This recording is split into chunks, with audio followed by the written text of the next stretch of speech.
શુક્રનો problem હોઈ શકે.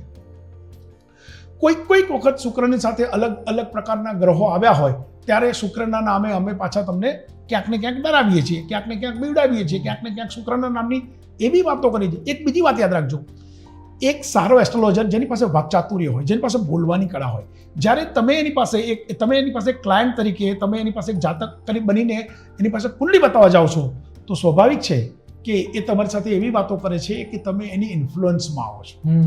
હવે જ્યારે શુક્રની વાત આવે તો તમને એમ કહે કે તમારે ડાયમંડ પહેરવાના અથવા તો શુક્રની વિધિ કરાવવાની. હવે સાહેબ ડાયમંડ, હું એવું કહું છું કે બધા ડાયમંડ પહેરવા જોઈએ. ડાયમંડ પહેરો બહુ સારું છે, પણ બધાને પોસાય નહીં ડાયમંડ. તો શુક્ર માટે પછી ધીરે ધીરે એ વાત પણ આવે કે તમારા ફેમિલીમાં ડિસ્ટર્બન્સ આવે, તમારા બાળકોના પ્રોબ્લેમો આવે. આવા બધા શુક્રના નામે અમે ઘણી બધી વાતો કરીએ અને પછી અમે તમને કહીએ કે ભાઈ શુક્રની વિધિ મારી પાસે કરાવી લો. તો હું મહેરબાની કરીને કહું છું, કોઈ વિધિ વિધાનમાં પડશો નહીં. જો શુક્રનો પ્રોબ્લેમ તમને કોઈ પણ જ્યોતિષ એમ કે તમારે શુક્રનો પ્રોબ્લેમ છે તો દર શુક્રવારે ઉઠીને આખા દિવસમાં ક્યારેય પણ 1 કપ દૂધની અંદર 1 ચમચી મધ નાખીને પીશો તો હું એવું માનું છું કે તમારો શુક્ર પાવરફુલ થશે.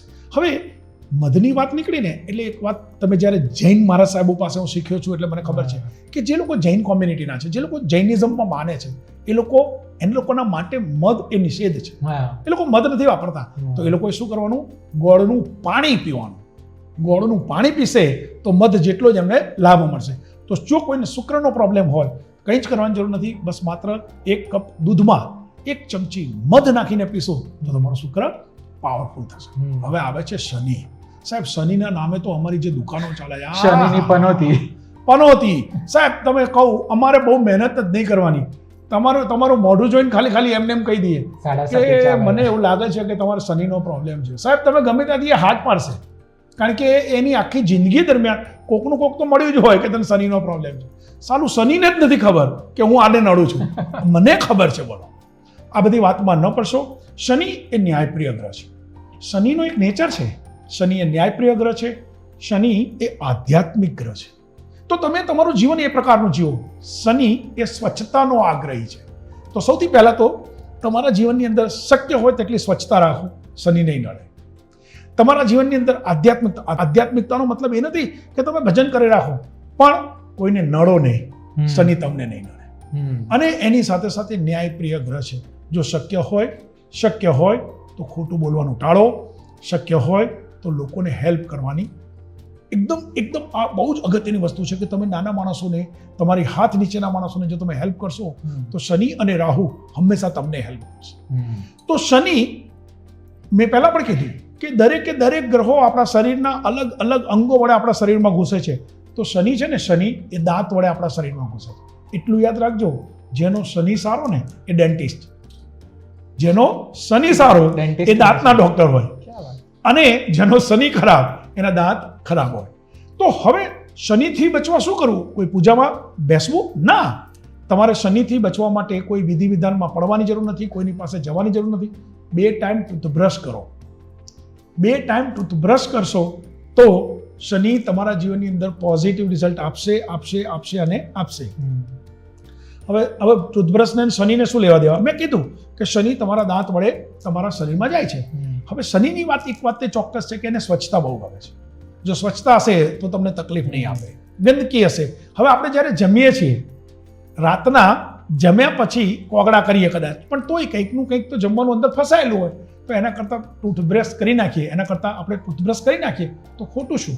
તો જો તમે, અચ્છા, હવે 1 મિનિટ માટે તમે ગ્રહોની વાત એક બાજુ મૂકો. ગરમ પાણી પીવું સારું કે નહીં? ડોક્ટર પણ બ્રશ કરવું સારું કે નહીં? તો શનિને કંટ્રોલ કરવા માટે કંઈ જ કરવાની જરૂર નથી. બસ તમે સારું જીવન જીવવાની શરૂઆત કરો. તમે ચોખ્ખા કપડાં પહેરવાનું રાખો, સ્વચ્છતા રાખો, કોઈકને હેલ્પ કરવાની કોશિશ કરો, અને 2 ટાઈમ બ્રશ કરશો તો શનિ નહીં નડે. અને પનોતી હશે, માની લો કે તમારા જીવનમાં પનોતી હશે, તો પણ એ સમય દરમિયાન તમારા જીવનમાં જે કામ ન થયું હોય એ કામ પૂરું થશે. તો શનિ માટે આવું છે. તો હવે શનિ પછી આપણે રવિ ઉપર આવીએ. જો રવિવાર, તમને કોઈ એમ કે તમારો સૂર્ય નબળો છે કે હા, સૂર્ય નબળો હોય તો ઘણું બધું થાય તમારા જીવનમાં કે તમારે મહેનત બહુ કરવી પડે, તમને સફળતા ન મળે. પણ સૂર્ય નબળો હોય તો બસ માત્ર આટલું કરો, દરરોજ સવારે ઉઠીને વહેલા પહેલા સવારે ઉઠીને સૂર્યની સામે બે હાથ આમ કરી ઓમ સૂર્યદેવાય નમઃ, સૂર્યની સામે આંખ મિલાવીને, ઉગતા સૂર્યની સામે તમે આંખ મિલાવી શકશો. ઓમ સૂર્યદેવાય નમઃ, ઓમ સૂર્યદેવાય નમઃ, ઓમ સૂર્યદેવાય નમઃ 11 વખત બોલો. 11 વખત બોલશો 6 સેકન્ડ થશે. બે હાથ ભેગા કરી મોઢા ઉપર લગાડી દો. લસ્ટર વધશે, યાદશક્તિ વધશે અને એનર્જી વધશે. સૂર્ય હંમેશા તમને સપોર્ટ કરશે. તો સૂર્યની વાત આવે તો ઉગતા સૂર્યના દર્શન કરો અને રવિવારે શક્ય હોય તમારે જે ખાવું એ ખાજો, પણ આખા દિવસમાં એક વાર દૂધી ખાવાનું રાખશો તો હંમેશા સૂર્ય તમને સપોર્ટ કરશે. આ બધા ગ્રહોની તો વાત કરી. હવે આપણે રાહુ ને કેતુની વાત કરીએ. સાહેબ રાહુના નામે પણ અમે બહુ ડરાવીએ લોકોને. તો રાહુના નામે જો તમને કોઈ કદાચ કંઈ એમ કે ભાઈ તમારો રાહુ આમ છે ને રાહુના હિસાબે તમને તકલીફ પડશે ને રાહુ તમારી પાછળ પડી ગયો છે, રાહુને તો ખબર જ ના હોય. આ વાત અમે જ કહીએ. હવે રાહુના નામે કંઈ થાય તો એટલું યાદ રાખજો, દર બુધવારે 1 ચમચી હળદર દૂધમાં નાખીને પીવાથી તમારો રાહુ કંટ્રોલ થાય છે. અને જો કેતુનો પ્રોબ્લેમ હોય તો કેળા ખાઓ અને કેળા ખવડાવો. કેળા જેટલા પણ તમે ખાશો ને જેટલા ખવડાવશો એટલો કેતુ તમને પોઝિટિવ રિઝલ્ટ આપશે. આ વાત થઈ ગ્રહોની.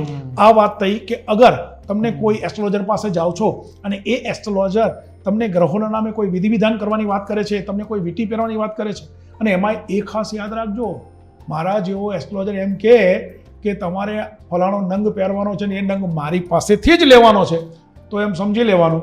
જય માતાજી. તો બાપુ તમે જે ગ્રહોની વાત કરી, જનરલી બધા વિધિ કે ને પહેરવાનું કે તમે સાયન્ટિફિક રીતે વાત કરી, ઘણા બધા એવા ઉપાય કીધા છે ડોક્ટર પણ સજેસ્ટ કરતા હોય કે વજન વધી જાય તો પણ ગરમ પાણી પીવાનું કે આંખમાં પાણી છાંટવાનું, મારા જીવન ચશ્મા હોય તો એને ખાસ કરતા, એટલે બહુ સાયન્ટિફિક વાત કરી. એટલે આઈ થિંક દર્શકોને કદાચ આ વસ્તુ વધારે ઇન્ટરેસ્ટિંગ અને ગળે ઉતરે. દીકરા દીકરીના લગ્ન હોય, અભ્યાસ, નોકરી કે બિઝનેસ હોય, 30 વર્ષના અનુભવી જ્યોતિષ શાસ્ત્રી શ્રી શૈલેન્દ્રસિંહજી વાઘેલા બાપુ પાસેથી તમામ પ્રશ્નોના સચોટ સમાધાન મેળવો. મહેનતનું ફળ મેળવવા પાછળ ગ્રહો તેમજ કુંડળી ખૂબ જ મહત્વપૂર્ણ ભાગ ભજવી શકે છે. 30 વર્ષના અનુભવી એસ્ટ્રોલોજર શ્રી શૈલેન્દ્રસિંહજી વાઘેલા બાપુનો સંપર્ક કરીને સચોટ માર્ગદર્શન મેળવો. બાપુ કહે છે, ના પૂજા, ના વિધિ, ના મંત્ર, ના તંત્ર, ના સોરો, ના સ્ટ્રેસ, ના નડતર, ના જડતર. You can solve all your problems by yourself.